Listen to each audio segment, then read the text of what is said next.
poppin', Conroe High? Today is Wednesday, December 8th, 2021, and I'm Miss Shuttle. And I'm Miss Amos, and this is Teacher Takeover Week in the KTIG studio.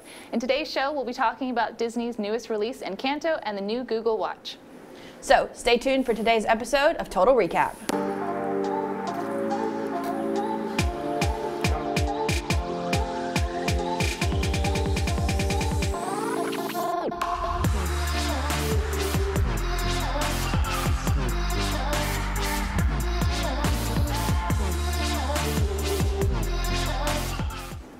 As per usual, Disney took advantage of Thanksgiving holiday with the release of Encanto, making $40.3 million over the 5 days from its debut on Wednesday, November 24th. In its second weekend, the film dropped profits 53%, making only $12.7 million, but continued to hold the top spot among the weekend's releases. It is currently at $57.9 million profit, and within the next few days is set to break the record for highest grossing movies fully animated during the pandemic, surpassing The Croods: A New Age, which made $58.5 million. This jump in moviegoers brings some hope that people are beginning to feel safer going out to theaters, with vaccines being approved to protect against COVID-19 for our younger friends and family. I'm certainly excited to see the world getting back to normal. Speaking of normal, it seems Google never left their normal competitiveness. While Google has worked with other companies in the past to produce smartwatches, they've never made their own Google-branded smartwatch. Recently, however, Google announced that they'll be releasing their very own smartwatch that will be supposedly available sometime in 2022. According to Insider's report, the watch will be made to be used in tandem with Google Pixel and will serve a lot of similar functions. They have plans to include basic fitness tracking features such as a step counter and heart rate monitor. While the official price has not been revealed, it is reasonable to expect that it will cost more than a Fitbit and compete directly with the price of an Apple Watch.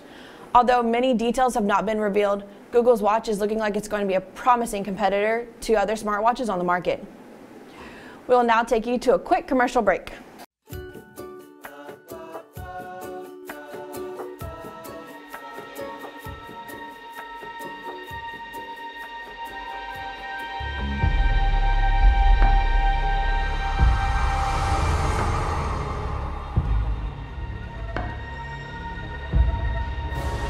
Nobody's allowed.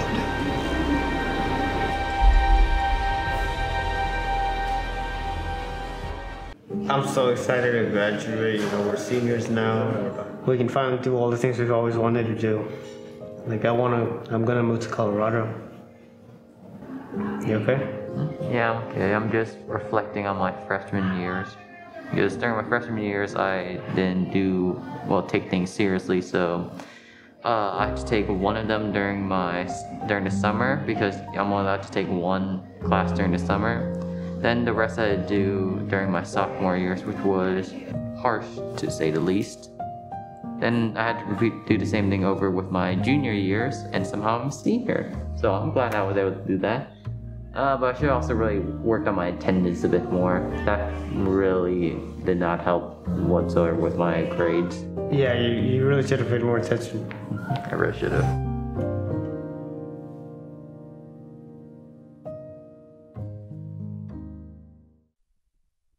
Good afternoon, Conroe High. I'm Miss Burks, but a lot of you know me as Londa Cloud from 99 News Trackers. Today, I'll be doing your weather. The rest of the day will be cloudy with a high of 62, but a low of 59. And tomorrow, we can expect morning showers and a high of 80, but a low of 69. As we begin Friday, you will be even hotter with a high of 83 and a low of 62 with more morning showers. Keep your umbrellas. And to start the weekend, Saturday, we should finally see some lower temperatures as low as 39 with a high of 65, and once again, more showers. Sunday morning, you're going to wake up, it'll be very sunny with a high of 61 and again a low of 41. Today's fact is that McDonald's once created broccoli that tastes like bubblegum. Now, let's move on to our special segment. What's up, Conroe High? This week is Teacher Takeover. I'm Mr. Lindeman, your host for today. Today we have Detective Greg Radenberg from Conroe PD. He's the Officer of the Month. Congratulations on being the Officer of the Month. Thank you. I'm going to ask you some questions here. Should be some general basic questions. Okay. So first up, What can you tell us about yourself? Well, I'm a detective, Conroe PD. I've been here for about 9 years. Before this, I worked 4 years with the Houston Police Department at their jail. You know, and I'm a family man. I have a wife, 3 kids at home. So I have 2 jobs. I got 1 job here and then 1 job when I get home, taking care of the family. Got you. What are some things that you enjoy doing when you're off duty, like hobbies or interests? So, you know, my first hobby is the family. You know, as soon as I get home, it's hands-on with kids, and you know, we have some horses, so they like riding horses and stuff like that. But for my personal hobbies, you know, I play scenario-based paintball, and you know, when I don't have time for that, then I just jump on the Xbox. Got you. When you were younger, did you see yourself becoming a detective? Like, is this something that you always wanted to do? No. So growing up, my dad was a truck driver, and over the summer, I would just ride with him and see the country. So I wanted to do that until about middle school. The DARE program is what made me want to start joining into law enforcement. Okay. What was your most challenging investigation that you had? Well, the most challenging was in 2016. I was involved in a shooting incident. Nobody got hurt. The bad guy was caught, and you know, that'll always be with me throughout my career. Glad you're okay. Thank you. Tough and scary. What has been your most memorable experience or case, like while you're on duty? Well, being back in detectives, I'm with the fraud and money investigations, you know, and I helped a company that was had like almost $300,000 taken from them. Wow. You know, I was able to track the money and wound up getting their money back, almost $300,000. All of it? You got all? Wow, that's awesome. Good job. Who would you say inspired you to become a detective? Is there any one person? No. You know, on patrol, you know, we can take our own investigations if one really hits home with us. And I started doing that, and I found out that I liked it pretty well. So I started applying myself to become a detective just by doing that. Got you. What would you tell someone who's debating or thinking about becoming a detective? Like, what would you recommend for them, some advice? It takes a lot of work. It's a lot of work that you put in possibly even after hours, after your shift or before your shift. You know, it's kind of a learning curve, and you just got to work hard at it and apply yourself a lot. Got you. Well, this is all the time we have for today. Thank you for joining us today. What's up, sports fans? I'm Coach Hurd, and I'll be doing sports today. The Houston Rockets went head-to-head with the New Orleans Pelicans on Sunday, and the Rockets took care of their business, winning 118-108. For the Rockets, forward Christian Wood had 23 points, 8 rebounds, and 2 blocks. For the Pelicans, forward Brandon Ingram, that boy went off. He had 40 points, 5 rebounds, and 4 assists, but it just wasn't good enough. Also on Sunday, the Houston Texans clashed with the Indianapolis Colts, but it was more like a bump. The Colts beat the Texans like they stole something and lied about it. The Colts won 31-0. For the Texans quarterback, Davis Mills had a total of 49 yards. Man, a junior high quarterback can do better than that. For the Colts, quarterback Carson Wentz had a total of 150 yards, 1 touchdown. Next up, on Saturday, the Houston Cougars went up against the Cincinnati Bearcats, and the Cougars lost 20-35. For Houston, quarterback Clayton Tune had a total of 250 yards, 2 touchdowns, but threw an interception. But for Cincinnati, the quarterback Desmond Ridder had a total of 190 yards and 3 touchdowns.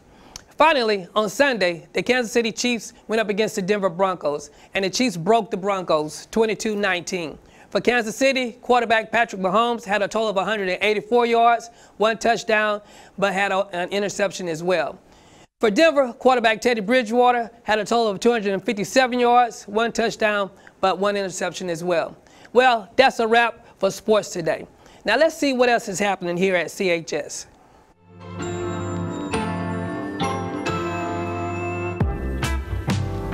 you are interested in Interact Club, a service organization, but missed our first meeting, please come to the next meeting. The next meeting is ROTC is currently selling popcorn for the low price of just $2 a bag, so come on down to room 510, conveniently located at the back of the rotunda.